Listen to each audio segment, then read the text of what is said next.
हरे कृष्णा कृष्ण कृष्ण हरे हरे, हरे राम राम राम हरे हरे। ओम नमो भगवते वासुदेवाय। ओम नमो भगवते वासुदेवाय। ओम नमो भगवते वासुदेवाय। তো সমস্ত ভক্তবৃন্দকে আমার সশ্রদ্ধ প্রণাম। আর এই অনুষ্ঠানটি শুধু আপনাদের জন্যই চলে। আপনারা এখানে অত্যন্ত গুরুত্বপূর্ণ। ভগবান ভগবান বলেছেন, ভগবানের থেকে ভগবানের ভক্তি, ভক্তের বেশি মূল্য। তাই ভগবান তাদেরকে মহাত্মা বলে যারা ভগবানের ভক্তের সেবা করে, ভগবানের ভক্তের গুণগান করে। ঠিক তাই আপনারা প্রত্যেকে এখানে মহান আহ, ভক্ত, সেই জন্যই আপনারা জয়েন করতে পেরেছেন সকাল সকাল। এই এখন সকলে বিছানায় ঘুমে আনন্দে বা আরামে, অলসতার মধ্যে খুব লোকে শুয়ে আছে বা জীবনটাকে উপভোগ করছে তারা। কিন্তু আপনারা সকালে স্নান তিলক আহ্নিক করে ভগবানের সেবায় আপনারা মগ্ন হয়ে আছেন। আমরা বর্তমানে যে মাসটিতে আছি সেই মাসটির নাম হচ্ছে দামোদর মাস। কালকে মোহন মোহন প্রভু আমাকে বলছিলেন যে দামোদর মাস চলে যাচ্ছে, দামোদর মাস থেকে সম্বন্ধে কিছু যেন ভক্তদের মধ্যে কিছু আলোচনা করা যায়। তো আমি ভেবেছি আজ থেকে দামোদর মাস শেষ হওয়া পর্যন্ত প্রতিদিনই আমরা ছোট ছোট করে দামোদর মাস সম্বন্ধে আমরা বলতে থাকব। এবং রবিবারের দিন, পরশু দিন, আমরা কি করব, দামোদর অষ্টকমটি সম্পূর্ণরূপে আমরা পঠন করব এবং তার ব্যাখ্যাও করব প্রত্যেকটা শ্লোকের। ঠিক আছে, সেটা হবে রবিবারের দিন, রবিবারের দিন যেটা থাকে। তবে এখন বেসিক ভাবে আমরা একটু জেনে নিই। আহ দামোদর মাস প্রতিদিনই আমরা ছোট ছোট করে দামোদর কথা বলতে থাকবো। এবার দামোদর, এটি কি অ্যাকচুয়ালি, দামোদর কোথা থেকে আসলো কথাটি? দামোদর কথা হচ্ছে দাম আর উদর। দাম মানে হচ্ছে বাঁধা, আর উদর মানে হচ্ছে পেট। তাই এখান থেকে এসছে দামোদর। কেন এসছে সেটাও বলবো। তো ভগবানের বিভিন্ন লীলা করেছেন ভগবান। কৃষ্ণ যখন তিনি বৃন্দাবনে এসেছিলেন, মথুরা বৃন্দাবনে যখন তিনি প্রকট হয়েছিলেন নিজে আত্ম মায়া দ্বারা, তখন তিনি বিভিন্ন লীলা করেছিলেন। তো এটা খুব বাল্য অবস্থার যে ভগবান ভগবান খুব মা যশোদাকে, মা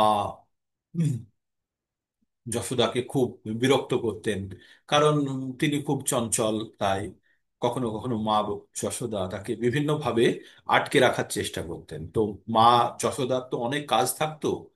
তাই এই কাজ সেই কাজ যখন করত, তাকে দুধ থেকে মাখন তৈরি করতেন তিনি।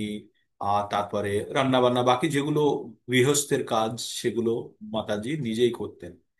তো আর ভগবানের এটা কখনো ভালো লাগতো না। ভগবানের কি মনে হতো যে ভগবানকে বাদ দিয়ে, ভগবানের প্রতি আহ দৃষ্টি আকর্ষণ না ভগবানের প্রতি আগ্রহ না দেখিয়ে অন্য কিছু করাকে ভগবান ঠিকভাবে নিতেন না। তখন বাচ্চাদের যা হয়, আবার বাচ্চাদের যদি তার মা ঠিক মতো তাকে যদি নিয়ে আদর না করে সব সময়, বাচ্চারা তো চায় সবসময় মার কোলে থেকে আদর করা, আদর খাওয়া আর মার কাছেই থাকা। কিন্তু মার তো আরো কাজ থাকে, তাই বাচ্চাকে রেখে যখন মা কাজ করতে যায় তখন বাচ্চার খুব রাগ হয়। তাই ভগবানেরও তেমনই রাগ হয়েছে, তাই দুষ্টুমি করে এদিক ওদিকে ছুটে বেড়াচ্ছে। তাই মাতাজি তাকে ধরার চেষ্টা করছে, আর ভগবান কিছুতেই ধরা দিচ্ছে না। মাতাজি দৌড়ে দৌড়ে একদম পাগল হয়ে গেছে, একদম হাঁপিয়ে গেছে প্রচন্ড। মাতাজিকে, যশোদা মাকে খুব পরেশান করেছে, হয়রান করেছে। করার পরে ভগবান, মাতাজি যখন বলেছে আমি আর পাচ্ছি না তোকে, আমার ক্ষমতা নেই ধরার, তুই এবার যা, আমি আর তোকে ধরতে পারবো না। তুই যদি ধরা না দিস আমি কি করে ধরতে পারবো? তখন ভগবান নিজে দাঁড়িয়ে যায় এবং মাতাজিকে ধরা দেয়। তাই আমাদের একটা জিনিস জানতে হবে, ভগবানকে আমরা তাড়া করে কেউ ধরতে পারবো না। আমরা কেউ যদি ভাবি যে আমি এই করেছি সেই করেছি ভগবান আমার ধরা পড়বে, ভগবান ধরা, ভগবান কার কাছে ধরা পড়ে? ভগবান তার ভক্তের কাছে ধরা পড়ে। আর ভক্ত কে হয়? যে ভগবানের কাছে সর্বতোভাবে নিজেদেরকে উৎসর্গ করে। তাই ভগবান এক জায়গাতে বলছে অহম ভক্ত পরাধীনা, হি অস্বতন্ত্র হে দ্বিজ, হে ব্রাহ্মণগণ। এটা ভাগবতমের একটি শ্লোক। তো ভাগবতমের সুত গোস্বামী এই কথাটি বলছিলেন নৈমিষারণ্যের জঙ্গলে। তো কথাটির মধ্যে এই জায়গাটা আছে, অহম ভক্ত পরাধীনা হি অস্বতন্ত্র হে দ্বিজ। হে ব্রাহ্মণগণ, তোমরা জেনে যাও যে আমি অস্বতন্ত্র, আমি পরাধীন, আমি স্বতন্ত্র স্বতন্ত্র নই, আমি ভক্তের কাছে পরাধীন। সাধুবীর গ্রস্ত হৃদয় ভক্তর ভক্ত, ভক্তর ভক্ত জনাব।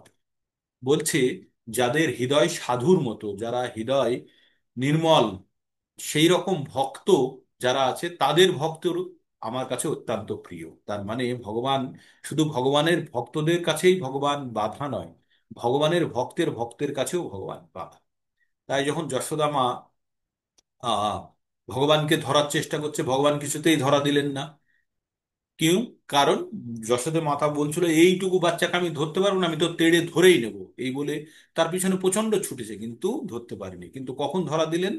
যখন যশোদা মা বললেন আমি আর পাচ্ছি না, আমার ক্ষমতা নেই তোকে ধরা, তুই এত দুষ্টু, তোকে ধরার ক্ষমতা নেই, তখন যখন এইভাবে যখন মাতাজি সারেন্ডার করলেন, তখন ভগবান তাকে ধরা দিলেন। এবার ভগবান ধরা দেওয়ার পরেও আর একটা জায়গাতে এবার ভগবানকে মাতাজি বাঁধার চেষ্টা করছেন, যে তুই দুষ্টুমি করে বারে বারে পালিয়ে যাস, তোকে এবার বাঁধ বলে এবার দড়ি দিয়ে বাঁধতে গেছে। এবার দড়ি দিয়ে বাঁধবে কিভাবে, কার সঙ্গে বাঁধবে? তো ওই যাতে ওখলি বলে, ওখলি বলে একটা জিনিস হয় যেটাতে ওই আপনার জিনিসপত্র পিসাই করা হয়, হ্যাঁ, ওখলি বলে ওটাকে, হিন্দিতে, বাংলায় কি বলে জানি না। তো ওই এর মতো দেখতে, ডমরুর মতো অনেকটা দেখতে হয়, মাটির থেকে উপরের দিকে থাকে। ও বাংলায় উদুখল বলে। ও আচ্ছা, ও দুঃখ, আচ্ছা ঠিক আছে। উলুখল, উলুখলও বলে, হামনদিস্তাও বলে, বড় হামনদিস্তা। হামানদিস্তা ছোট হয়, একটু বড় হলে ওখলি হয়। মানে ওগলি। উদুখল বলে। আচ্ছা, তো ওখলি বলেই বলি, আপনারা এইভাবেই জানুন। তো এই ওখলিতে এবার মাতাজি দড়ি এনে বাঁধার চেষ্টা করছে। এবার যখনই বাঁধতে গেছে, বাঁধতে গিয়ে দড়ি একটু কম পড়ে গেছে, মানে 2 আঙুলের মতো কম পড়ে গেছে। তারপরে কি করেছে, আর একটা দড়ি এনেছে, এনে ওই দড়ির সঙ্গে এই দড়িটা বেঁধেছে, তাহলে তো এবার হয়ে যাবে। বাঁধতে গেছে, আবার সেই ওই ততখানি কম পড়ছে। যত দড়ি এনেছে এনে বাঁধতে যাচ্ছে, কিছুতেই বাঁধা যাচ্ছে না, সেই ততখানি কম হচ্ছে। তখন এবার যশোদা মা খুব মনে মনে ভাবছে যে কি হচ্ছে এটা। তখন বলছে না, আমি আর পাচ্ছি না। তখন ভগবান বলছে এবার বাঁধো। এবার ভগবান, যখন ভগবানের কাছে কেউ সারেন্ডার করছে, ভগবান তাকেই তো শুধু ধরা দিচ্ছে, না হলে ভগবান কাউকে।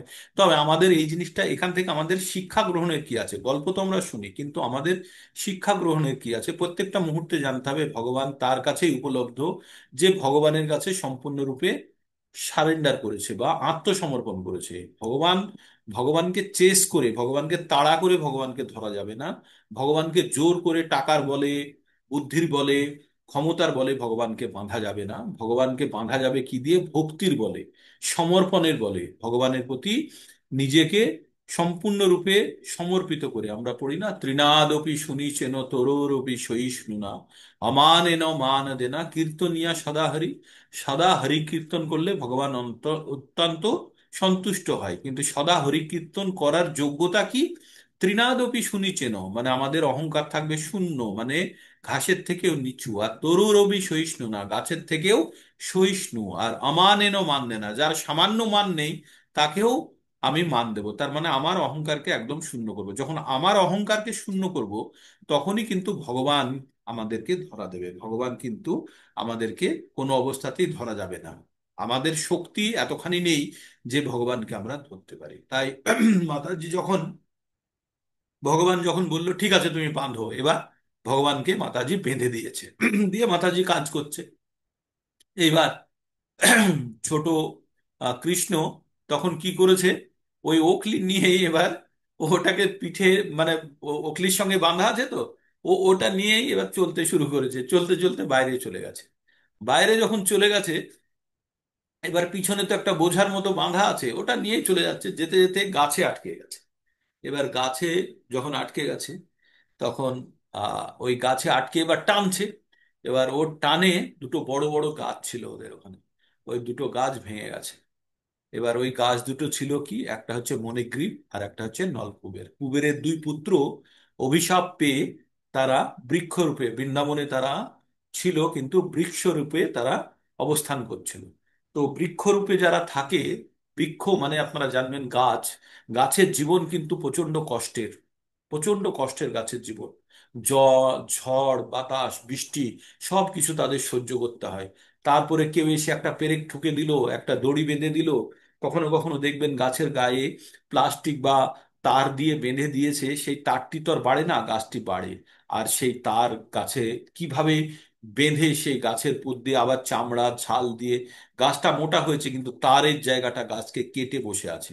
আপনারা ভাবুন তো, হাতে একটা আংটি পরলে বা একটা কিছু পরে থাকলে, যখন হাতটা যখন মোটা হয়ে যায়, বা চুড়ি পরেছেন হাতে টাইট হয়ে গেছে বার করা যাচ্ছে না, তখন কি কষ্ট হয়, কষ্ট হয় তো। তো ওই রকম গাছ প্রত্যেক মুহূর্তে যন্ত্রণা ভোগ করে। তাই গাছের জীবন খুব কষ্টের। আমরা যারা ক্লাসে পড়া পারতাম না ছোটবেলায়, তখন মাস্টারমশাই কি করতেন? দাঁড় করিয়ে দিতেন না, দুষ্টুমি করলে দাঁড়িয়ে থাক যতক্ষণ না পর্যন্ত ক্লাস চলছে। তো এই গাছগুলি যারা তাদের জীবনের কষ্ট তারা সহ্য করছে, তার মধ্যে থেকেও গাছ যতখানি চেতনার মধ্যে থাকে, যে ওদের চেতনা অনেক দুর্বল, তবুও জগদীশচন্দ্র বসু যখন গাছ নিয়ে পরীক্ষা করেছেন, তিনি বলেছেন গাছেরও প্রাণ আছে। আর ভাগবত গীতা বা ভাগবতমে অনেক আগে আগে থেকেই সেগুলো বলা আছে।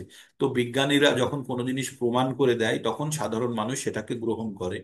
তো তো গাছের কষ্টের কথা তাহলে আমাদের জানতে হবে, যে এই গাছ, গাছ কেন হয়? গাছ হয় তাদের যাদের খুব শরীর দেখানোর ইচ্ছে। গাছ সবসময় নগ্ন অবস্থাতেই থাকে, তাই না? জামা কাপড় তো পরে না। আর গাছ সবসময় কি করছে? জল বৃষ্টি ঝড় সব কিছু সহ্য করছে, তাই না?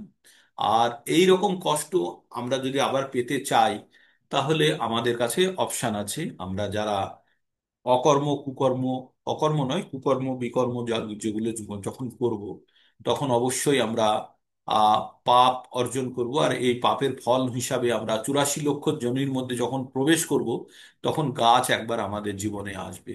আর কি কি গাছের মধ্যে দিয়ে যাব আমরা জানি না, কি কষ্ট সহ্য করবো। তাই বুদ্ধিমান ব্যক্তির কি কাজ হবে? বুদ্ধিমান ব্যক্তির কাজ হবে ওই চক্করে না ফাঁসা। তাই আমাদের সব সময় জ্ঞান অর্জন করতে হবে। এই ভগবত গীতা, ভগবতম বা ভগবানের বিভিন্ন লীলা থেকে আমরা যেটা জানবো, সেটা আমাদের জীবনে কিভাবে নামাবো, তাই না? নলকুবের আর মণিগ্রীবকে তো ভগবান বাঁচিয়ে দিলেন, ভগবান তো উদ্ধার করে দিলেন। গাছ দুটো ভেঙে গেল, তারা নলকুবের আর মণিগ্রীব, তারা কুবেরের দুই পুত্র, তারা অভিশাপ মুক্ত হয়ে তারা চলে গেলেন। তো এইভাবে ভগবানের বিভিন্ন লীলা আছে, আমরা প্রতিদিনই ছোট ছোট করে একটা দুটো করে পড়বো। আর এই দামোদর মাস সম্বন্ধে জানবো। এই মাস কার্তিক মাসের আহ 7 তারিখ থেকে শুরু হয়েছে। না, নভেম্বরে এই অক্টোবরের 7 তারিখ থেকে শুরু হয়েছে, আর নভেম্বরের 5 তারিখ পর্যন্ত চলবে। ঠিক আছে? এই কার্তিক মাস, তো আমরা এখন, আমাদের কাছে কিছুটা সময় আছে। আমাদের কি কি করণীয় কার্তিক মাসে? আমাদের কার্তিক মাসে যেগুলো করণীয়, আপনারা সবগুলো করেন, আপনারা সবগুলো করেন। আর কার্তিক মাসে ভগবানের ভগবানের অত্যন্ত প্রিয় মাস এটা। ভগবানের 3টে মাসকে প্রিয় মাসের মধ্যে ধরা হয়। একটা হচ্ছে বৈশাখ মাস, আর কার্তিক মাস, আর আরেকটি মাস হচ্ছে মাঘ মাস। এই 3টে মাস ভগবানের অত্যন্ত প্রিয়। তো এই দাম উদর, এই মাসে কার্তিক মাসের নাম হচ্ছে দামোদর মাস। এই মাসে বিভিন্ন ধরনের ব্রত পালন করা হয়। তো কালকে একটা অন্য ব্রতের কথা বলবো, আজকে ওটা বলবো না। তো এই কার্তিক মাসে যে ব্রত পালনের মাধ্যমে আমাদের কি কি করা উচিত: অতি ভোরে উঠে, সকাল সকাল উঠে স্নান করে শৌচতা মানে শুদ্ধ হয়ে আমাদের কি করা উচিত? আমাদের ভগবানকে, যারা সকালে দীপ দিতে চান দিতে পারেন, না হলে ভগবানের পবিত্র নামে জপ করা, ভগবানের কথা শ্রবণ করা, আর ভগবানকে তার প্রিয় ভোগ অর্পণ করা। আর ভগবানের সঙ্গেই আমাদেরও সেই সঙ্গে নিয়ম পালন করা, যে অনেকেই খাদ্যবস্তুর মধ্যে অনেক কিছু পরিহার করে বেশি আহার গ্রহণ করেন। কেউ ফল নিয়ে থাকেন। মানে পুরো মাসটা এইভাবে অনেকেই আছেন যারা চালিয়ে দেয়। আর তার সঙ্গে যেদিন আচ্ছা, আজকে আবার একাদশীও আছে, যারা একাদশীর ব্রত পালন করছেন তারা একাদশীও করবেন। তো এইভাবে এইভাবে আহ আর আর আমরা তো যারা এই ভক্তির পথে আছে, তারা তো অবশ্যই কুখাদ্যগুলো আপনারা কেউ খান না, আমি তার নামও নিতে চাইছি না। আমিষ জাতীয় কোনো খাবার আপনারা তো কেউ খান না। তো যারা আমিষ গ্রহণ করে তাদের জন্য এই মাসটা সম্পূর্ণভাবে নিষিদ্ধ থাকে। আর আমরা যারা ভক্তি করার চেষ্টা করছি, তারা তো প্রত্যেকে অলরেডি জীবন থেকে নিষিদ্ধ করে দিয়েছেন। তাই আমাদেরকে অতি ভোরে উঠে বেসিক জিনিসগুলো যেগুলো অতি ভোরে উঠে স্নান করে ভগবানের পবিত্র নাম জপ করা, ভগবানের নামের কীর্তন করা, নগর সংকীর্তন করেন আপনারা, মাতাজিরা নগর সংকীর্তন করেন ভগবানকে দীপ অর্পণ করা, আর তুলসী মাতার বিশেষ সেবা করা। তুলসী মাতাকে একটি লাল কাপড় দিয়ে তার বস্ত্র হিসাবে আহ পরিয়ে দেওয়া, এবং তাকে নিয়মিত জল সেচন করা স্নান করার পরে। আর রাত্রে তার মাথার উপরে যাতে শিশির না পড়ে সেই জন্য ঢেকে দেওয়া। এইগুলো আমরা মোটামুটি বেসিক কাজ করা উচিত। তবে যাদের জানালায় আছে বা ঘরের ভিতরেই থাকছে বা আংশিকভাবে থাকছে, তারা না ঢাকলেও পারবেন। তবে যতখানি মাতাজিকে, তুলসী মাতাজিকে যতখানি সম্মান করা যায় আমরা করব। তো এইভাবেই আমাদের চলতে থাকবে। কালকেরও কথন থাকবে। তো এবার আমরা ভগবত গীতার মধ্যে চলে যাই। ভগবত গীতা আর রবিবারের দিনের জন্য প্রোগ্রামের জন্য থাকলাম, যে রবিবারের প্রোগ্রামটা তো আমাদের বিশেষ অনুষ্ঠান থাকে। তাই রবিবারে আমরা এই যে দামোদর অষ্টকম সম্পূর্ণটা আমরা পঠন করব, এবং তার অর্থ আমরা জানার চেষ্টা করব আর সেটাকে বোঝার চেষ্টা করব। ঠিক। আর তার আগে আপনাদেরকে আমি লিটারেচার দিয়ে দেবো দামোদর অষ্টকমের যে লেখাগুলো, সেগুলো আপনাদেরকে অবশ্যই আপনাদের কাছে অনেকের কাছেই আছে, তবু আমি গ্রুপে শেয়ার করে দেবো। ঠিক। এবার আমরা চলে যাব ভগবদ গীতার পঠনে। ভগবদ গীতা কি? ভগবানের আহ শ্রীমুখ থেকে নিঃসৃত বাণী, আর এটি ভগবানের মতোই অতি পবিত্র। ভগবদ গীতা আর ভগবানের মধ্যে কোনো পার্থক্য নেই, প্রতিদিন বলি এ কথা। ভগবদ গীতা আ ভগবানের প্রিন্টেড ফর্ম, ভগবানের ছাপা অবস্থা। যেমন ধ্বনি, যেমন হরে কৃষ্ণ মহামন্ত্র ভগবানের শব্দরূপ, তেমনি ভগবানের যেমন বিগ্রহ একটি রূপ, তেমনি বই ভগবদ গীতা হচ্ছে ভগবানের একটি ছাপা রূপ। তো ভগবদ গীতা যখন আমরা পঠন করব, তখন আমাদের মনের যেন সম্পূর্ণরূপে যেন এই মনে হয় যে আমরা ভগবানের সঙ্গেই সম্পূর্ণরূপে আমরা যোগাযোগ করে আমরা যুক্ত হয়ে আছি। তাই আহ পুস্তককে কখনো লাল কাপড়ে বেঁধে তুলে রাখবেন না, এই ভেবে কি ভগবান মন্দিরে স্থাপিত আছে। না, ভগবানের সেবা করা উচিত। ভক্তি মানে হচ্ছে ভগবানের সেবা করা। যদি ভগবানের সেবা না হয়, তাহলে সেটা কখনো ভক্তির পর্যায়ে পড়ে না। ভক্তির একটা জায়গাতে আমাদের উল্লেখ আছে যে আহ শ্রী চৈতন্য চরিতামৃতে এ কথার উল্লেখ আছে, সর্ব উপাধি বিনির মুক্তম। কি বলছে? সর্ব উপাধি বিনির মুক্তম তৎপরাৎ তেন নির্মলং ঋষিকেশ সেবনং ভক্তির উচ্যতে। কথাগুলির অর্থ হচ্ছে, সব ধরনের উপাধিকে ত্যাগ করে, আমাদের মনের মধ্যে উপাধি মানে, উপাধিগুলো কি আমাদের? উঁচু, নিচু, লম্বা, বেঁটে, মানে উঁচু নিচু মানে লম্বা বেঁটে, কালো ফর্সা, ইংরেজ, ভারতীয়, আমেরিকান, এই যে আমরা পার্থক্য তৈরি করি, পুরুষ নারী, আহ তারপরে বিভিন্ন জিনিস দিয়ে গরিব বড় লোক, এই যে এগুলো বিভেদ আমাদের মধ্যে, এগুলো সব আমাদের কি? এগুলো আমাদের হচ্ছে অহংকার, এগুলো হচ্ছে আমাদের উপাধি। আমাদের নামের শেষে একটা যেমন বিশেষ লেখা থাকে, এটা আমাদের উপাধি। তো এই সমস্ত উপাধি ত্যাগ করে কি করতে হবে? সমস্ত অহংকারকে ত্যাগ করে, সমস্ত উপাধি ত্যাগ করে, যখন আমরা প্রকৃতপক্ষে যখন আমরা নিজেকে জানবো আমরা ভগবানের দাস, আমরা কৃষ্ণের দাস, তখনই কিন্তু আমরা এই উপাধিকে ত্যাগ করতে পারবো। ত্যাগ করে আমরা কি করব? সেজন্য আমরা যারা দীক্ষিত হয়ে যায়, তাদের কি হয়ে যায় টাইটেল? দাস আর দাসী। যেন তাদের মধ্যে কখনোই অহংকারের ভাব না থাকে, আমি এই, আমি সেই, আমার এই পড়াশোনা, আমার ওই এই অমুক তমুক, আমার এই আছে, সব কিছু মন থেকে দূর করে তার মধ্যে যেন দীন ভাবনা আসে, যেন দাস্য ভাবনা আসে। সে যেন ভগবানের সেবার জন্য যোগ্য হয়ে উঠতে পারে। আর সেই জন্য যোগ্য হয়ে ওঠার জন্য কি লাগে? আমাদের মনের মধ্যে সমস্ত অহংকার দূর করতে হবে। কিভাবে? সমস্ত উপাধি ত্যাগ করে। তাই ভগবান বলছেন, সর্ব উপাধি বিনির্মুক্তম, মানে সেগুলো থেকে মুক্ত হতে হবে। তৎপরাৎ তেন নির্মলম, তখনই কি হবে? আমাদের আত্মার শুদ্ধিকরণ হবে। তখন কি হবে? যখন আত্মার শুদ্ধিকরণ হবে, তখন ঋষিকেশ, তখন আমরা যে ঋষিকেশ, মানে ঋষিকেশকে ভগবান কৃষ্ণ, আর ঋষিকেন মানে তার ইন্দ্রিয় সমূহের সেবা করা। এবার ভগবানের সেবা করা, যখন আমরা সেবা করব, তখন আমাদের ইন্দ্রিয়গুলোকে আগে মানে শুদ্ধ করে যখন আমরা ভগবানের সেবা করব, সেটাকে বলছে ভক্তি। তাই বলছেন, এবার শুনুন, বলছে সর্ব উপাধি বিনির্মুক্তম তৎপরাৎ তেন নির্মলম ঋষি কেন ঋষি কেশ সেবনং ভক্তির উচ্চতে, উচ্চতে মানে বলা হয়। তাহলে সেবনং মানে ঋষিকেশের, ঋষিকেশের ইন্দ্রিয় তৃপ্তি বিধান করাই হচ্ছে আমাদের সেবা, আর সেই সেবাকেই বলছে ভক্তি।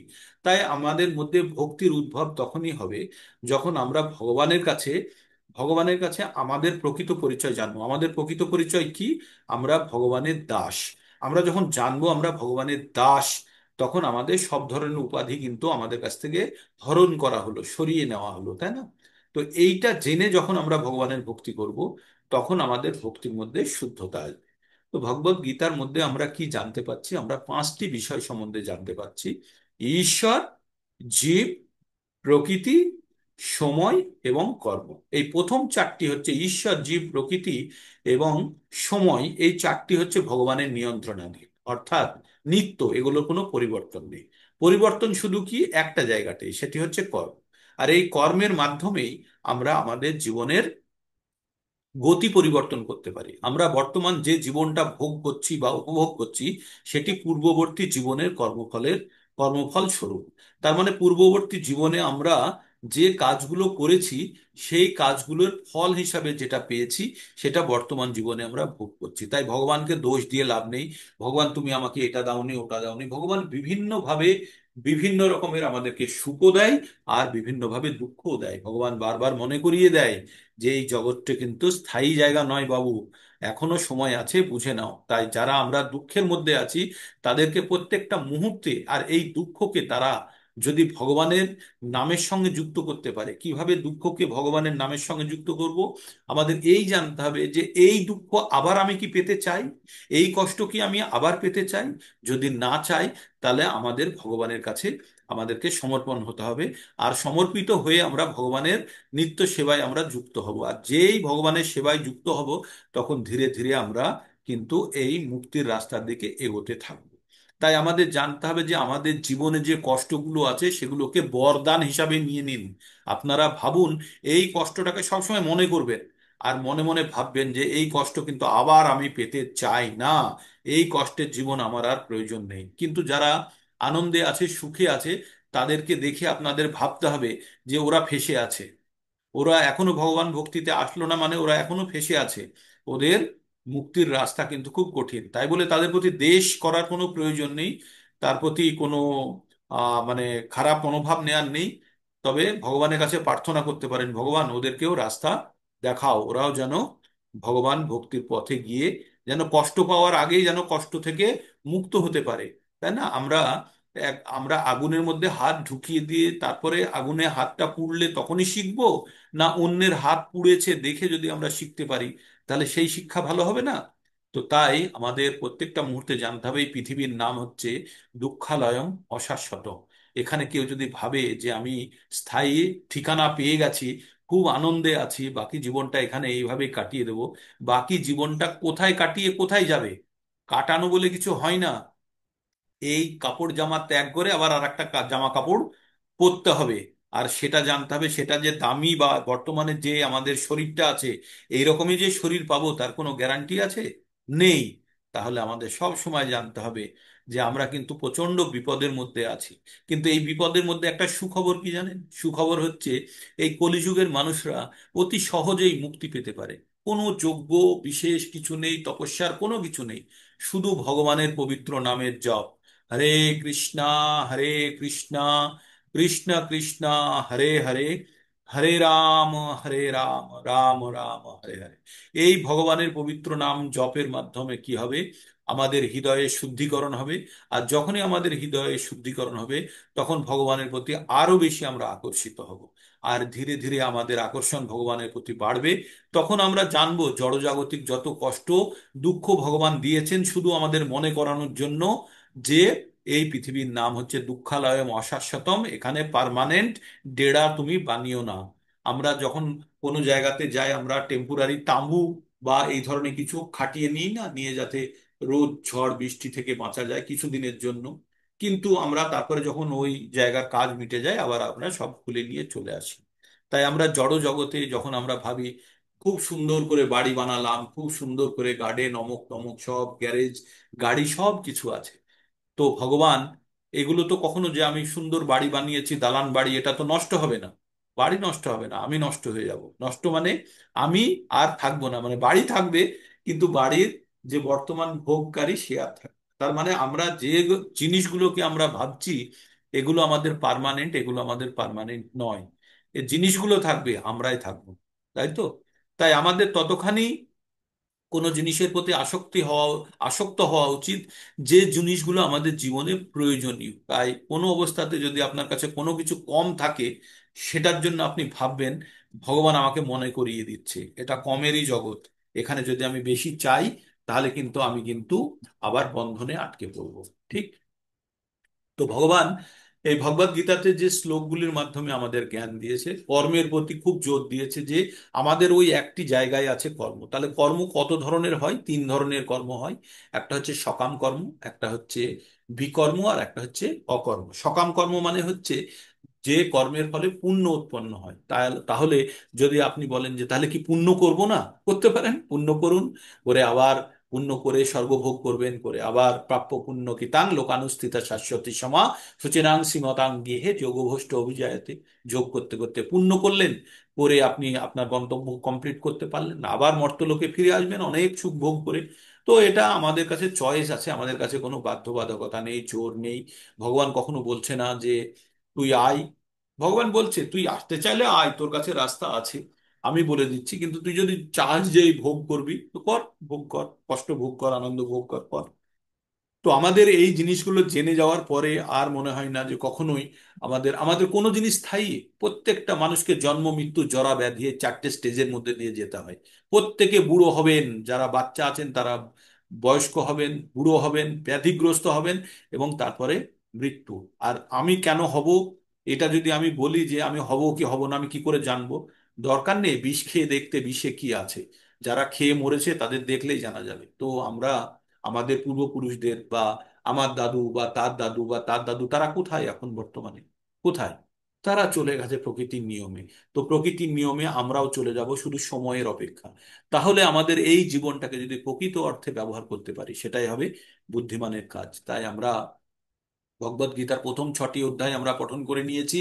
সেখানে কর্মযোগের কথা ছিল, তারপরে আমরা 7 নম্বরে প্রবেশ করেছি, ভক্তিযোগে প্রবেশ করেছি। ভক্তিযোগেরও প্রথম অধ্যায় শেষ হয়ে গেল, যারা জয়েন করতে দেরি করলেন বা কয়েকদিন মিস করে গেছেন। ভক্তিযোগের 7 নম্বর অধ্যায় অত্যন্ত অত্যন্ত অত্যন্ত গুরুত্বপূর্ণ। তাই ভগবান তার সম্বন্ধে কিছু বলেছেন, তার ভক্তদের সম্বন্ধে কিছু বলেছেন, এবং আমরা একদম শেষে চলে এসেছি 7 নম্বরের।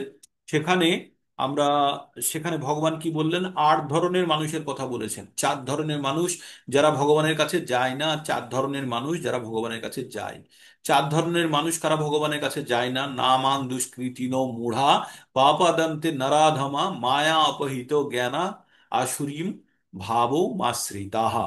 তো ভগবান কি বললেন? 4 ধরনের মানুষ যারা ভগবানের শরণে যায় না তারা হচ্ছে মূঢ়া, তারা হচ্ছে নরাধম, তারা হচ্ছে জ্ঞানী কিন্তু তাদের বুদ্ধিকে মায়া হরণ করে নিয়েছে। আর 5 নম্বর 4 নম্বর হচ্ছে যারা আসুরি ভাব, যাদের মধ্যে আসুরি ভাব আছে, এরা কখনোই ভগবানের শরণে যায় না।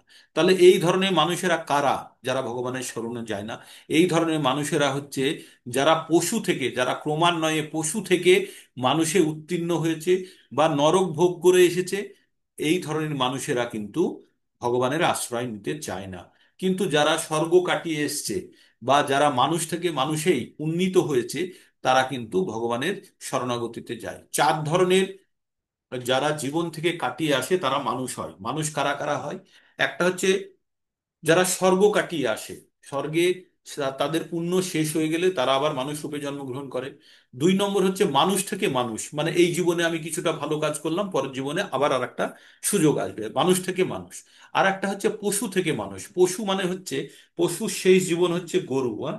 গরুর পরে মানুষে পরিণত হয়। এবার মানুষ হওয়ার পরে তার চেতনা কোন দিকে আছে, কোনো জন্মের যদি সঞ্চিত কিছু থাকে, সেই চেতনা দিয়ে সে কিন্তু আবার মানুষ থেকে সে উদ্ধার হওয়ার চেষ্টা করতে পারে। আর যদি না পারে তাহলে আবার পশুর দিকে যাওয়ার যদি তার প্রবৃত্তি থাকে তাহলে পশুতে। আর যারা নরক ভোগ করে আসে তারা কখনোই ভগবানের শরণাপন্ন, তাদের মনের মধ্যে সব সময় নিকৃষ্ট শ্রেণীর মানসিকতা থেকে থাকে। আমাদের বর্তমান সমাজে প্রচুর মানুষ পাবেন, দেখলেই বুঝতে পারবেন এরা নরক ভোগ করে এসছে। এদের মধ্যে সবসময় ঈর্ষা, এদের মনের মধ্যে হিংসা সবসময়, আর সবসময় ঠকিয়ে, লোককে ঠকিয়ে এই কাজ করতে চায়, ওই কাজ করতে চায়, তারা আবার পশুজনিতে ফেরত চলে যাবে। তো আমাদের সেসব দেখার দরকার নেই। আমাদের জানতে হবে 4 ধরনের মানুষ যারা ভগবান ভক্তি করে না বা ভগবানের শরণাগতি নেয় না। তারা হচ্ছে মূঢ়া, বোকা, যাদের নরাধম, মানুষের থেকে অধম, যারা ওই বললাম নরক কাটিয়ে এসছে, তারা মানুষের থেকে অধম শ্রেণীর।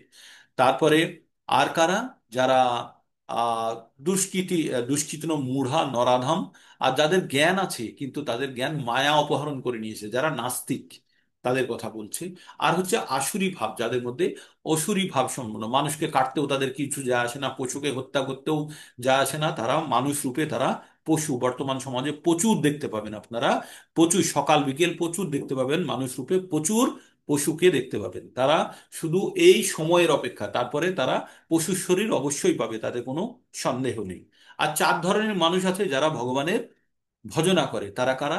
চতুর্বিধা ভজন্তে মাম জানা সুকীর্তন অর্জুনা, আর্ত জিজ্ঞাসু অর্থার্থী জ্ঞানী চ ভারতর্ষভা। হে ভারতর্ষভা, ভারত শ্রেষ্ঠ, তুমি জানো 4 ধরনের মানুষ যারা ভগবানের ভক্তি করে, যাদের সুকৃতি আছে। তারা কারা কারা? আর্ত, যারা দুঃখী, আর্ত মানে হচ্ছে দুঃখী। জিজ্ঞাসু, যাদের মনের মধ্যে প্রশ্ন আছে ভগবান সম্বন্ধে। আর্ত, জিজ্ঞাসু, আর অর্থার্থী, যাদের টাকার প্রয়োজন। আর কারা? জ্ঞানী। এই 4 ধরনের ব্যক্তিরা ভগবানের শরণাপন্ন হয়। তো ভগবান বলছে এই 4 ধরনের ব্যক্তিরাই অতি মহান এবং আমার কাছে অতি প্রিয়। যারা ভগবানের ভক্তি করে তারা ভগবানের অবশ্যই প্রিয়। তবে তার মধ্যে সব থেকে বেশি প্রিয় হচ্ছে জ্ঞানী। কারণ জ্ঞানী কোনো কিছু চাওয়া পাওয়ার আশা নিয়ে ভগবানের কাছে আসে না। সে কিসের জন্য আসে? সে ভগবান সম্বন্ধে জেনে জ্ঞান অর্জন করে ভগবানের ভক্তি করতে আসে। তার মানে তার কাছে কিছু চাওয়ার নেই, শুধু তার কাছে চাওয়া আছে ভগবানের ভক্তি করার ইচ্ছা আছে। তো এই ধরনের ব্যক্তিরা ভগবানের কাছে অত্যন্ত প্রিয়। তারপরে ভগবান বললেন, যাদের এই জড়জাগতিক কামনা বাসনা পূরণ করার ইচ্ছা থাকে তারা দেব দেবতার পুজো করে। আর দেব দেবতার পুজো করার ফল কি হয়? ক্ষণিকের, ক্ষণিকের। তারপরে কি হয়? সেই ফলটা মানে ভোগ করার পরে তাকে আবার কিন্তু এই জড়জগতে ফিরে আসতে হয়। তাই ভগবান বললেন, অত্তবত্তু মহাবাহ, কি বল, অন্তবন্তু মহাবা, অন্তবন্তু ফলং তেষাং তদ্ভব অল্প মেধাস্যাম, দেবান দেব যো যো যান্তি মদ্ভক্ত ইয়ান্তি মামকি। যারা দেব দেবতার পুজো করে, দেব দেবতার দ্বারা যে ফলটা পাওয়া যায় সেই ফলটা কিন্তু খুব ক্ষণিকের, অস্থায়ী। আর সেই ফল কিন্তু ভগবানই দিয়ে থাকেন দেব দেবতার মাধ্যমে। তাই বুদ্ধিমান ব্যক্তিরা এই জড়জাগতিক কামনা বাসনা চরিতার্থ করার জন্য, যখন জড়জাগতিক কামনা বাসনাকে চরিতার্থ করার জন্য যখন আমরা নিজেদেরকে ধাবিত করি, তখন কিন্তু আমরা দেব দেবতার পুজো করি। তার মানে কম বুদ্ধি সম্পন্ন ব্যক্তিরা দেব দেবতার পুজো করে দেবতা লব্ধ ফল যেটা পায় সেটা খুব সাময়িক, মানে এই জীবনের জন্য কাজে লাগবে, তারপরে কিন্তু জীবনে আর এই ফল কাজে লাগবে না। তাই ভগবান বলছে যে যারা দেব দেবতাদের পুজো করে তারা দেবলোকে যায়, আর যারা ভগবানের পুজো করে তারা ভগবানের কাছে যাই। ঠিক আছে? তো ভগবান কি বলছে? তদ্ভব অল্প মেধাস্যাম, দেবান দেব যো যো যান্তি, দেবান দেব যো যো যান্তি মদ্ভক্তা ইয়ান্তি মামপি। তো বললেন দেবান দেব যো যো যান্তি মদ্ভক্তা, মানে দেবতাদের পুজো করলে দেবলোকে যাবে, কিন্তু ভগবানের পুজো করলে ভগবানে যাবে।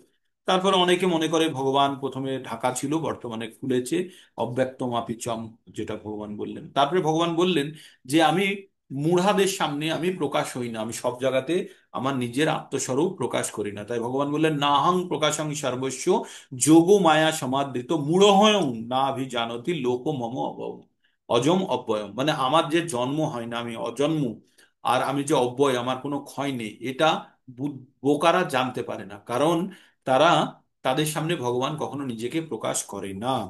তারপরে ভগবান কি বললেন? এতদূর পর্যন্ত হয়েছিল, এবার 26 থেকে পড়বো। তাই তো ভগবান কি বললেন? বেদহং সমতীতানি বর্তমানি চ অর্জুন, ভবিষ্যানি চ ভূতানি মাং তু বেদনা কশ্চন। ভগবান কি বললেন? বেদহং সমতীতানি বর্তমানানি চ অর্জুন, ভবিষ্যানি চ ভূতানি মাং তু বেদনা কশ্চন। ভগবান বললেন, হে অর্জুন, আমি তোমার অতীত জানি, আমি তোমার বর্তমান জানি এবং তোমার আমি ভবিষ্যৎ জানি। কিন্তু কেউ আমার আমার সম্বন্ধে কেউ জানে না, আমার সম্বন্ধে তুমি কিছুই জানো না। তাই ভগবান বললেন যে ভগবানকে জানতে গেলে কি করতে হবে, ভগবানের শরণাপন্ন হতে হবে। ভগবান যদি বলেন, নিজে ব্যক্ত করেন, তবে জানবো। ধরুন আপনাদের পাড়াতে আমি গেছি, হ্যাঁ, গিয়ে যদি আমি যদি নিজেকে না বলি, আর কেউ যদি না বলে দেয়, আপনি কি করে জানবেন আমার সম্বন্ধে? জানতে পারবেন না, না? কিন্তু যখন কেউ কেউ না কেউ যখন বলবে, সেও তো কোনো না কোনো ভাবে জেনেছে। তাই আমি যতক্ষণ না পর্যন্ত আমি নিজেকে আমি আত্মপ্রকাশ করছি, ততক্ষণ পর্যন্ত আপনারা জানতে পারবেন না। তাই আর তারপরে যদি এমন ইকুয়েশন হয় যে ভগবান হচ্ছে, মনে করুন, বড় একটা বিশালকায় হাতি, আর আমরা হচ্ছি পিঁপড়ের থেকেও ছোট, ভগবানের পায়ের তলার কাছে আছি, তাহলে সেখানে থেকে ভগবানের কি পুরো আকৃতি সম্বন্ধে আমরা জানতে পারবো? ক্ষমতা সম্বন্ধে জানতে পারবো? পারবো না। কিন্তু যদি হাতি যদি পিঁপড়ের ভাষায় যদি বলে দেয় যে আমি এই এই এই, তাহলে পিঁপড়ে কিছুটা জ্ঞান অর্জন করতে পারে।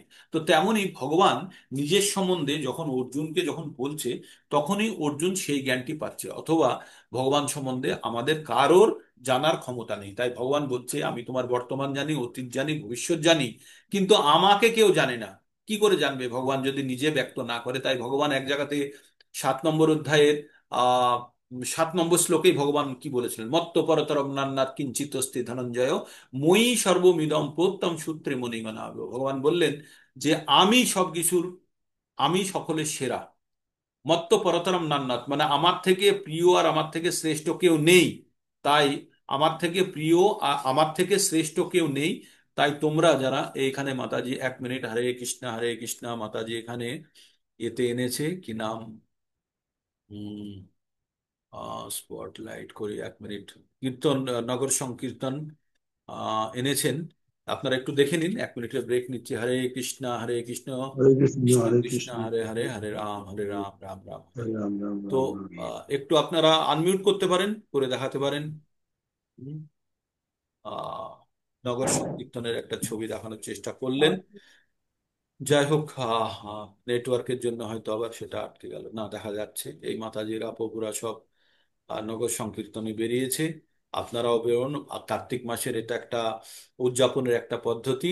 ঠিক আছে, ঠিক আছে। মাতাজিরা আবার এই তো সব দেখা যাচ্ছে।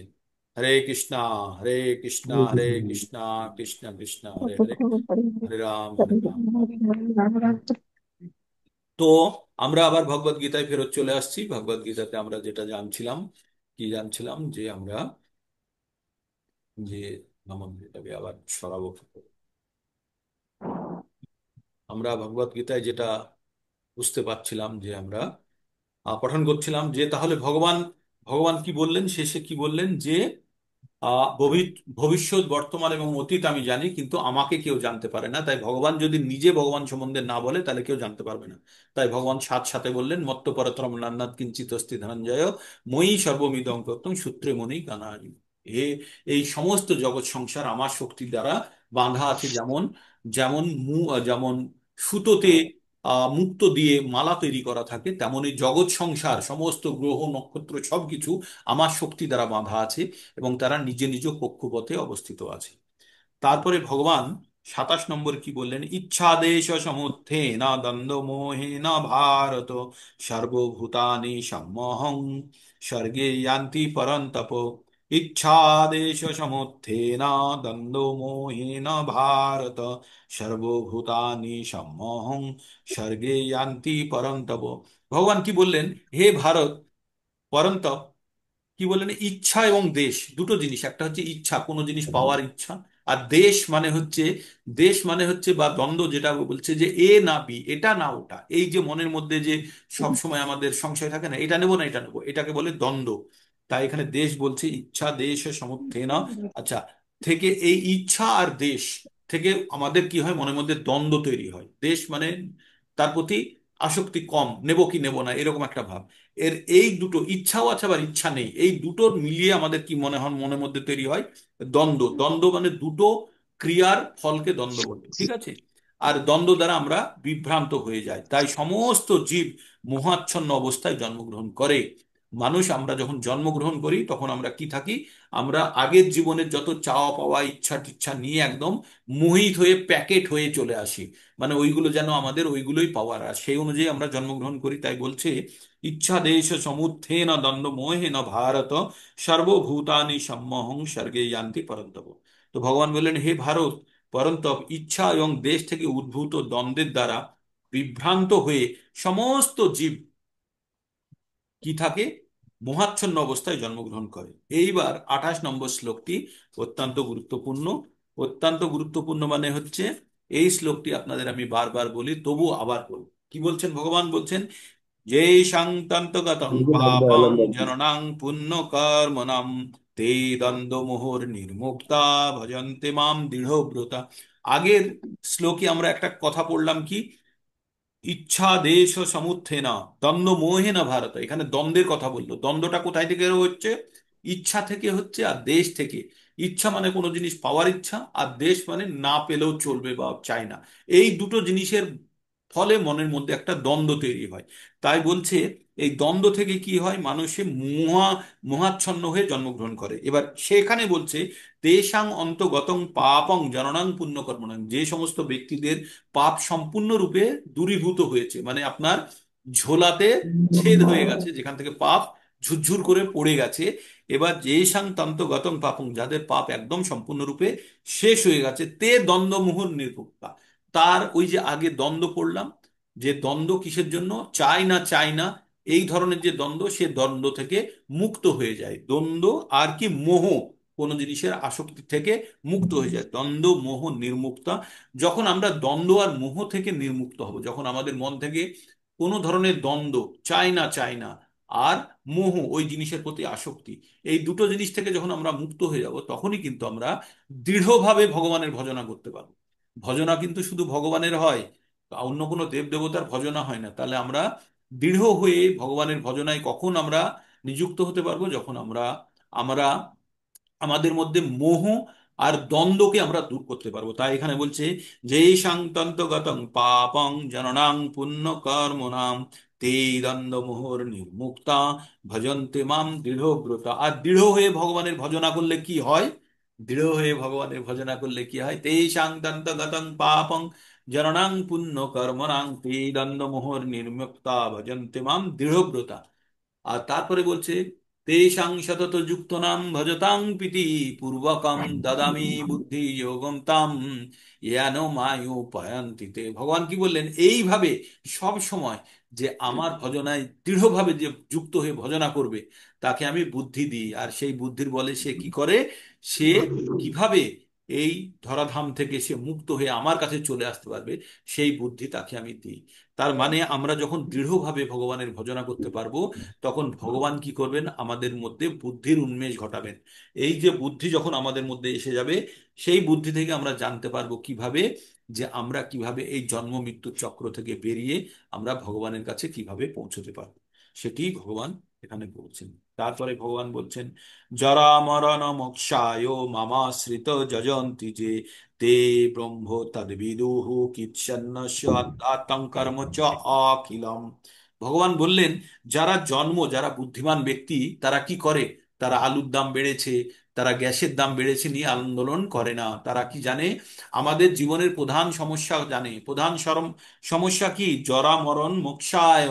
জরা আর মরণ, আমাদের কি জন্ম মৃত্যু জরা ব্যাধি, এইগুলো হচ্ছে আমাদের সমস্যা। তাহলে যারা বুদ্ধিমান ব্যক্তি তারা কি করে, তারা ভগবানের আশ্রয় গ্রহণ করে, করে ভগবানের পুজো করে, অর্চনা করে, ভগবানের ভজনা করে। কেন? কেন তারা জরা মানে বৃদ্ধ অবস্থা এবং মৃত্যু থেকে মুক্তি লাভের জন্য তারা ভগবানকে আশ্রয় করে, ভগবানের যত্ন করে, পুজো করে, অর্চনা করে। তারা প্রকৃতপক্ষে ব্রহ্মভূত। কেন? তারা আধ্যাত্ম তত্ত্ব এবং কর্মতত্ত্ব সম্পূর্ণরূপে অবগত। আপনারা যখন জেনে গেছেন কর্মের ফল কি, কর্ম করলে কি হয়, আর আধ্যাত্মের ফল কি, আধ্যাত্ম করলে আধ্যাত্ম বিদ্যাতে কি আছে, এই দুটো জেনে যখন সম্পূর্ণরূপে ভগবানের সেবায়, ভগবানের ভক্তিতে মগ্ন হয়ে যাবেন, তখনই জানবেন যে আপনি ব্রহ্মভূত অবস্থায় আছেন। ব্রহ্মভূত অবস্থায় মানে শীত গ্রীষ্ম বর্ষা শরৎ হেমন্ত, গরিব দুঃখী, গরম তাপ ঠান্ডা, কোনো কিছু তার কাছে মাটির টুকরো, তার কাছে সোনা, তার কাছে মিত্র শত্রু সব সমান। হুম। তো এইরকম অবস্থাকে বলা হয় ব্রহ্মভূত অবস্থা। আর এইরকম ব্রহ্মভূত অবস্থা পাওয়ার জন্য প্রথমে শতগুণে যেতে হবে, তারপরে গুণাতীতে যেতে হবে। এবার গুণাতীতে গেলেই তারপরের স্টেজেই যখন যাই, গুণাতীত অবস্থা থেকে ব্রহ্মভূতে যাওয়া যায়। এবার গুণাতীত অবস্থাতে যেতে গেলে প্রথমে আমাদেরকে এই রজ থেকে বেরিয়ে আমাদের শতগুণে যেতে হবে। আর শতগুণে থাকতে গেলে আমাদের, রজগুণ থেকে বেরোতে গেলে আমাদের দুটো জিনিসের উপরে খুব জোর দিতে হবে। দুটো জিনিস কি কি? হাত তুলুন আর ফটাফট বলুন, দুটো জিনিস কি কি? প্রথম জন একজন বলুন। শতগুণ চলে, শতগুণ। প্রথম কি প্রভুজি? মাতাজি বলুন। আহার। আহার। আহার আহার আহার আহার আহার আহার, জিহ্বা। শতগুণ এই নিতে হবে। জিহ্বাকে সন্তুষ্ট করতে গিয়ে আমরা অখাদ্য কুখাদ্য খেয়ে ফেলি। আর তাতেই আমাদের কি হয়? আমাদের মধ্যে গুণের সঞ্চার হয়। কি গুণের সঞ্চার হয়? রজগুণ। তাই আমাদের কি করতে হবে? আহারকে সম্বরণ করে শতগুণ আমাদেরকে কি রাখতে করতে হবে, হবে? বাড়ি। সাত্বিক আহার গ্রহণ করতে হবে। সাত্বিক আহার যখন আমরা গ্রহণ করব, তখন কি হবে আমাদের? আমাদের মধ্যে শতগুণ উদ্ভব হবে। আর শতগুণ শতগুণ যখন আসবে, শতগুণে আসলে তবেই আমরা গুণাতীত অবস্থার হবে। দিকে যেতে পারবো। ঠিক। আর আরেকটা কি তৃপ্তি মাতাজি বলুন, হাত তুলেছিলেন? দুই নম্বরটা কি? আহার আর সঙ্গ। সঙ্গ। সঙ্গ। সঙ্গ, আপনারা যাদের সঙ্গে সঙ্গ করবেন সেই রকমই আপনাদের মধ্যে গুণের উদ্ভব হবে। একটা ছেলে যদি স্কুলে যায়, তাহলে স্কুলে পড়াশোনার মতো ইচ্ছা জন্মাবে। আর যদি সে খেলার মাঠে থাকে, খেলার মতো মানসিকতা জন্মাবে, তাই না? তো আমাদের জানতে হবে দুটো জিনিস আমাদের খুব গুরুত্বপূর্ণ জীবনে। একটা হচ্ছে আহার। তাহলে আমরা সাত্বিক আহার গ্রহণ করলে শতগুণে পৌঁছবো। কিন্তু গুণাতীতে যেতে গেলে কি করতে হবে আমাদের? তখন প্রসাদ গ্রহণ করতে হবে, ভগবানকে অর্পিত প্রসাদ গ্রহণ করতে হবে। তবেই কিন্তু আমরা গুণাতীত অবস্থার মধ্যে যেতে পারবো। তো যারা বুদ্ধিমান ব্যক্তি তারা কি করে? এই জন্ম মৃত্যু জরা ব্যাধির চক্র থেকে বেরোনোর জন্য ভগবানের কাছে সর্বতোভাবে শরণাগতি লাভ করে এই জগৎ সংসার থেকে তারা মুক্তি লাভ করে। কারণ তারা কি কর্ম সম্বন্ধেও জেনে গেছে, আধ্যাত্ম তত্ত্বও সম্বন্ধে জেনে গেছে। তাই এই জড় জগতের বন্ধনে আর তারা আটকে থাকতে চায় না। এবার লাস্ট শ্লোক যেটা আছে, সেটা ভগবান অর্জুনকে বলে দিচ্ছে, যাতে পরের অধ্যায় আবার শুরু হবে, হ্যাঁ, এই কথার উপরে ভিত্তি করে। তো ভগবান কি বলছেন? সাদি ভূতাধি দৈবং, সাদি ভূতাদি দৈবং মাং সাদি যজ্ঞং চ মে বিদু প্রয়াণ কালে চ পি চ মাং তে বিদুর্য চেতসাহ। কি বললেন ভগবান? সাদিভূত, সা অধিভূত অধিদৈবং মাং সাদিযজ্ঞং চ যে বিদুঃ প্রয়াণ কালে চ অপি মাং তে বিদুর্যুক্ত চেতসা। ভগবান কি বললেন? যারা আদিভূত তত্ত্ব, আদি দৈব তত্ত্ব, আপনারা জানেন আদিভূত কি আদি দৈব সব বারবার বলি, আদিযোগ্য তত্ত্বসহ আমাকে পরমেশ্বর বলে অবগত হন। তারা আমাকে আসক্ত চিত্ত হয়ে এমনকি প্রয়াণকালেও তারা আমাকে জানতে পারেন। তো ভগবান এই যে শ্লোকটি বললেন, এই শ্লোকটির ভিত্তিতে অর্জুন 8টি প্রশ্ন করবে ভগবানকে। কি করবে? 8টি প্রশ্ন করবে। এই যে কথাগুলো আদি ভূত, আদি দৈব, আদি যজ্ঞ, এই আদি দৈব তত্ত্ব, এই কথাগুলির ভিত্তিতে 8টি প্রশ্ন প্রস্তুত হবে পরবর্তী অধ্যায়ে। আর সেইগুলো জানার পরে, সেইগুলো জানার পরে ভগবানের, কেউ ভগবানের প্রতি আসক্ত হয়ে কিভাবে তারা মৃত্যুর সময়ও ভগবানকে জানতে পারবে, সেইটা নিয়ে হবে 8 নম্বর অধ্যায়। 8 নম্বর অধ্যায়টা সম্পূর্ণভাবে মৃত্যুর সময় আমরা কি কাজ করছি তারপরে নির্ভর করবে আমাদের পরবর্তী জীবন। সেইটা নিয়ে বিস্তারিত ব্যাখ্যা আছে 8 নম্বর অধ্যায়ে। তাই 7 নম্বর এবং 8 নম্বর, তারপরে 9 নম্বর, অত্যন্ত অত্যন্ত গুরুত্বপূর্ণ অধ্যায়গুলি। যারা প্রথমের দিকের ক্লাসগুলি মিস করেছেন, কালকের ক্লাসটা শুনে নেবেন, গত দিনের রেকর্ডিংটা। ওখানে কিন্তু আমি প্রথম থেকে একদম 25 নম্বর 24 নম্বর শ্লোক পর্যন্ত ব্যাখ্যা করেছি। তারপরে আজকেরটা শুনে নেবেন, তাহলে কিন্তু আপনাদের চ্যাপ্টারের রিভিশন হয়ে যাবে। যারা মিস করেছেন তাদের জন্য, হ্যাঁ, যারা কালকে মিস করেছেন এবং আজকে যারা শুনছেন, তারা কালকের ক্লাসটা শুনে নেবেন। কালকের পুরো একদম 1 নম্বর শ্লোক থেকে কোনো শ্লোক মিস না করে একদম 25 নম্বর পর্যন্ত এনে রেখেছিলাম কালকে, ঠিক আছে? তো এইভাবে আমরা এগোতে থাকবো। হরে কৃষ্ণা হরে কৃষ্ণা, কৃষ্ণ কৃষ্ণ হরে হরে, হরে রাম হরে রাম, রাম রাম হরে। একবার ক্যামেরা অন করতে পারবেন যারা যারা, ক্যামেরা অন করুন। সংখ্যা একসময় 36 গেছিল। ভালো লাগলো দেখে যে ভক্তদের মনের মধ্যে ইচ্ছে আছে, বা বিভিন্ন কারণে তারা যুক্ত হতে পারে না, কিন্তু কষ্ট করে হলেও বিভিন্ন কর্মকাণ্ডের মাঝে থেকেও তারা যুক্ত হচ্ছে। আমাদের জীবনে সমস্যা আছে, আর এই জীবনের সমস্যার মধ্যে থেকে যারা ভগবানকে ছোটখাটো রূপেও ভগবানের, ভগবান কি বলছেন, নেহাভিক্রমণা শাস্তি প্রত্যাবায়না বিদ্যতে স্বল্পমপস্য ধর্মস্য ত্রয়াতে মহাতো ভয়াত। সামান্য ভক্তির পথে অগ্রগতি হয়ে থাকলে তার কোনো নাশ নেই, সেটি মহান ভয় থেকে বাঁচাবে। ঠিক। আর ভগবান কি বলেছেন, যো ইদম পরমম গুহ্যম মদ ভক্তেষু অভিধাস্যতি ভক্তিময়ী পরম কিত্তা মামেব এষস্যি অসংশয়। যে এই পরম জ্ঞান আমার ভক্তদের মধ্যে যে বিতরণ করে, তার থেকে প্রিয় কেউ আমার কাছে নেই। সে যে আমার কাছে আসবে তাতে কোনো সন্দেহ নেই। তাই আমরা ভগবত গীতা আমরা পঠন করব, আমরা এই জ্ঞান অন্যের কাছে পৌঁছে দেবো। ক্যামেরা অন করবেন যারা যারা পারবেন। আর এই জ্ঞান আমরা পৌঁছে দেবো অন্যের কাছে। আর এই জ্ঞান পৌঁছানোর জন্য বিভিন্ন রাস্তা আছে। এক হচ্ছে বাণীর মাধ্যমে, এক হচ্ছে গ্রন্থের মাধ্যমে, এক হচ্ছে আমাদের গ্রুপে জয়েন করিয়ে আপনারা যারা নিজে যুক্ত হয়েছেন এবং অন্যকে যুক্ত করেছেন, উভয় ক্ষেত্রেই কিন্তু আপনারা ফল পাবেন। হরে কৃষ্ণা হরে কৃষ্ণা। তাই আমরা ভগবত গীতা বিতরণের জন্য কালকে ফার্স্ট লটের অর্ডার অলরেডি দিয়ে দিয়েছি। অনেকেই আপনারা নাম দিয়েছেন মনমোহন প্রভুর কাছে। তারা তাদের গ্রন্থগুলি আনানো হচ্ছে, আনানো হবে। তারপরে আমরা নির্দিষ্ট জায়গায় বিতরণ করব। আর আমি মার্কেটেও দেখছিলাম কত কি রেট যাচ্ছে, সেই অনুযায়ী একটা বার্গেন করে একটা জায়গাতে এসে পৌঁছেছি। আমরা যেখানে যেখানে পয়েন্টে বিতরণ করব আপনারা মোটামুটি প্ল্যানিং করে নিন। একটা সময় করে আমরা 4 জন 5 জন 8 জন 10 জন কীর্তন করব, পুস্তক বিতরণ করব এবং মানুষকে উদ্বুদ্ধ করব যে আপনারা এই গ্রন্থ পড়ুন, পড়ে আপনারা জ্ঞান অর্জন করুন। যারা একদমই পয়সা দিতে পারবে না তাদেরকে ফ্রিতে দেব। কিন্তু ফ্রিতে কোনো জিনিস দিলে তার মূল্যায়ন করতে জানে না। তাই অবশ্যই আমরা এমনি ইসকন সেন্টার থেকে এগুলো 300 350 টাকা পর্যন্ত দাম নিচ্ছে, কিন্তু আমি অনেক বার্গেন করে 220 টাকা রেটে মোটামুটি ওই বাক্স 24টির একটা করে বাক্স হয় সেই মতো বোম্বে থেকে আনাচ্ছি। ঠিক আছে? তো এসে যাবে, কয়েকদিনের মধ্যে এসে যাবে। আপনারা সবাই প্ল্যানিং করুন এবার কাদের কাদের ডিস্ট্রিবিউট করব, কোথায় কোথায় সেন্টারে আমরা ডিস্ট্রিবিউট করব। এবং তাদেরকেও কিন্তু আমরা চেষ্টা করব তাদেরকেও যাতে ভক্ত বানানো যায়। ভগবান কি বলছে, ভগবানের একজন যদি ভক্ত কেউ তৈরি করতে পারেন, জানবেন আপনার পারপাস সলভ হয়ে গেছে, তাই না? এই ভগবানের জ্ঞান প্রত্যেকের কাছে পৌঁছতে হবে। হরে কৃষ্ণা হরে কৃষ্ণা। আর কারো কিছু বলার আছে? কিছু যদি প্রভু বলার আমার থাকে কাছে অলরেডি 45টা একটু অর্ডার। জোরে বলুন। আমার কাছে দশ 10 জনের অর্ডার চলে এসেছে, 45টা। ঠিক আছে। একদম।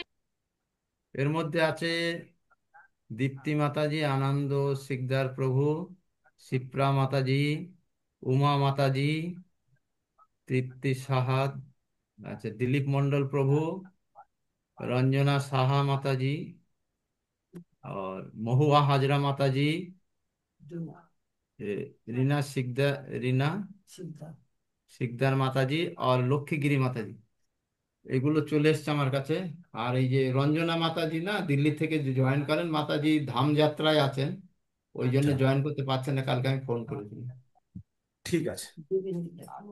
ঠিক আছে, তো আমরা প্ল্যানিং করে আমরা আনাবো। কোন কোন পয়েন্টটি আনাতে হবে সে পয়েন্টগুলো আমরা জেনে নিচ্ছি। যে কারণ একটা বড় বাক্স হয় তো, তো কার্টুন হয়।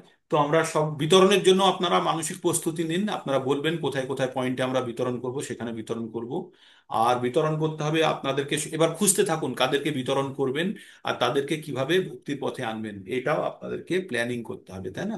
আর আমরা শিয়ালদা স্টেশন বা এর আশেপাশেও আমরা বানাবো, মানে স্টলের মতো একটা জায়গাতে দাঁড়িয়ে সারাদিনের মতো আমরা চেষ্টা করব যাতে এই ভগবত গীতা বিতরণ করে। মোটামুটি 150 মতো আমাদের বিতরণ হয়ে যাবে, খুব সহজেই হয়ে যাবে। আর আমরা সেখানে তাদের থেকে পয়সাও নেবো, ফ্রিতে দেবো না। বাজারেতে এমনি 300 টাকা 350 টাকা দাম, আমরা 250 টাকায় দেবো। তার মধ্যে যদি কাউকে ফ্রিতে একটা দুটো দিতেও হতে পারে, সেগুলো করব। কিন্তু মোটামুটি আমরা পয়সাটা উদ্ধার করার চেষ্টা করব, যাতে আবার পরবর্তীতে আমরা ওই টাকাটা দিয়ে আরো বিতরণ করতে পারি, তাই না? কাউকে ফ্রিতে দেবেন না, ফ্রিতে দিলে তারা মূল্য দেবে না, তারা ফেলে দেবে। হ্যাঁ, তারা ঠিক বলেছেন প্রভু। ভাবে যে আর কোন ঠিক কোন বলেছেন কোন প্রভু। প্রভুজি মাতাজি ওই কালকে বলছিলেন দিতে চেয়েছিলেন, আমাকে বলে দেবেন, জানাবেন। কোন মাতাজি? ঠিক, ঠিক না, আছে। কালকে আরো বলেছিলেন না, প্রভুজি মাতাজি দেবেন বলেছিলেন, হ্যাঁ, তো আমাকে ফোন করবেন যে দিতে চান। মনমোহন প্রভুকে জানিয়ে দেবেন। গ্রুপে লেখার দরকার নেই, গ্রুপটা তো এমনি আমাদের ন্যাচুরাল থাকে। যারা আর যাদের পুস্তক দরকার, আর এমনও থাকবে যাদের পুস্তক দরকার, তারাও জানিয়ে দেবেন আমাকে বা মনমোহন প্রভুকে যে আমাদের গ্রন্থ দরকার। গ্রুপে লেখার দরকার নেই, আমাদের গ্রন্থ দরকার। আমি স্পন্সর করার জন্য আমার কাছে টাকা নেই, কিন্তু আমি ডিস্ট্রিবিউট করব, সেটাও আপনি জানিয়ে দেবেন। ঠিক আছে? আমাকে বা মনমোহন প্রভুকে জানাবেন, সকলকে জানানোর দরকার নেই, আমরা সেইভাবে এগোবো। ঠিক আছে? তো চিন্তার কিছু নেই, আমরা একটা ভালোভাবে আমরা ভগবত ভক্তির পথে আমরা। হরে কৃষ্ণ প্রভু। হ্যাঁ মাতাজি বলুন। হরে কৃষ্ণ। হ্যাঁ, বলুন প্রণাম প্রভু। বলছি কি, ল্যাঙ্গুয়েজ কোন কোন ল্যাঙ্গুয়েজে আসবে বুকগুলো? আমরা প্রথমত বাংলা আনাচ্ছি, আর যদি হিন্দি যদি ঠিক তেমন আছে। থাকে 4-5টা হিন্দি আনিয়ে নেবো। 5টা হিন্দি আনিয়ে, গতবার আমি হিন্দি আচ্ছা। আর 3-4টে মতো হিন্দি আনিয়েছিলাম, ডিস্ট্রিবিউট হয়েছে, কিন্তু একটা এখনো রয়েই গেছে আমার কাছে হিন্দি। ঠিক আছে। আমার কাছে দুটো হিন্দি আছে অলরেডি, যদি কারো চাই তো নিতে পারেন। তো ঠিক আছে, হয়ে যাবে। আর একটা ভাগবতমের প্রথম খণ্ডেরও কপি আছে আমার কাছে, ভাগবতমের প্রথম খণ্ডের কপি আমার কাছে আছে, যদি কেউ আগ্রহী থাকে নিতে পারেন। আমি পুরো সেট আনিয়েছিলাম, আবার একটাও সিঙ্গেল নিয়েছিলাম। তো একটা এমনি প্যাকিং পড়ে আছে, কারো ইচ্ছা আর থাকলে। যদি কেউ মনে করেন আপনারা ডিস্ট্রিবিউট করতে পারবেন, আপনাদের এরিয়ায় তেমন আছেন ভক্ত, তাহলে হ্যাঁ, অবশ্যই জানাবেন, তাহলে পৌঁছে দেবো আপনাদের কাছে। এরকম হলে জানাবেন। ঠিক আছে। ঠিক আছে, মোটামুটি প্রিপারেশন নিন, আমাদের কাছে সময় আছে, প্ল্যানিং করুন আমরা কিভাবে। আর ভাববেন না যে অর্থ নেই বলে আমরা করতে পারছি না, এরকম ভাবনা চিন্তার জায়গা থেকে একদম বেরিয়ে আসুন, সেটা নয়। প্রভুজি, হ্যাঁ বলুন প্রভু। বলছি ভাগবতমের পুরো পুরো খণ্ডটার দাম কত পড়বে? পুরো সেটের দাম ওই 7,000 টাকার কাছাকাছি পড়ে, 7-7,500 টাকা মতো পড়ে।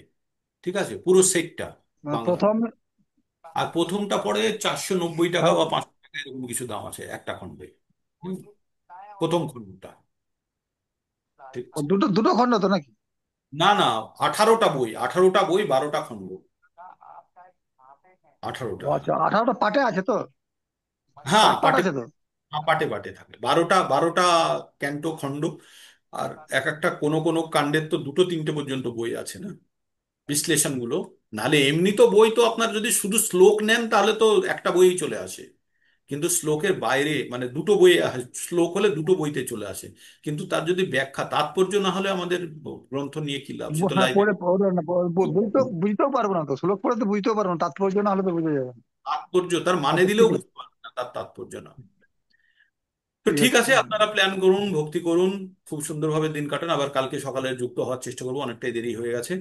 হরে কৃষ্ণ, হরে কৃষ্ণ, কৃষ্ণ কৃষ্ণ, হরে হরে, হরে রাম, রাম রাম।